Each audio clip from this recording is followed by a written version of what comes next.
তৃণমূল এই বিজেপি এই দুটো আলাদা দল না। তৃণমূল পার্টির লোকেরা যদি এসে বলে আমাদের ভোট দাও, মুসলমান পাড়ায় যদি তৃণমূল এসে বলে আমাদের ভোট দাও, আমরা বিজেপির হাত থেকে বাঁচাবো, তৃণমূলের নেতাদের ডাকবে, ডেকে জিজ্ঞাসা করবে পরিষ্কার, আচ্ছা আরএসএস বিজেপি তারা স্বাধীনতা সংগ্রামে অংশগ্রহণ করেনি, তাদেরকে তোমার মমতা ব্যানার্জি দেশপ্রেমিক বলেছিল কেন? আরএসএস বিজেপিকে তোমার মমতা ব্যানার্জিকে তারা দুর্গা বলেছিল কেন?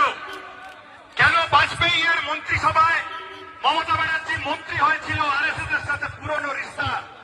बचपन का प्यार मेरा भूल नहीं जाना रे, भूल नहीं जाना।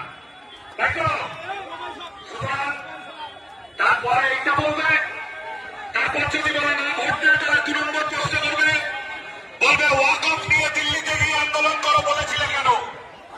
কেন বলেছিলে? তোমাদের সব তৃণমূলের নেতারা সব ওয়াকফের জমি দখল করে বসে আছে, ঠিক কিনা? ঠিক তো? তারপরে যদি বলে না ভোট দেয়, তখন বলবে তুমি আজ থেকে 5 বছর আগে এনআরসি করার সময় বলেছিলে ক্যা ক্যা ছি ছি, মনে আছে? তারপরে তৃণমূলের সরকার বনগায় রাজারহাটে জেলখানা বানানোর জন্য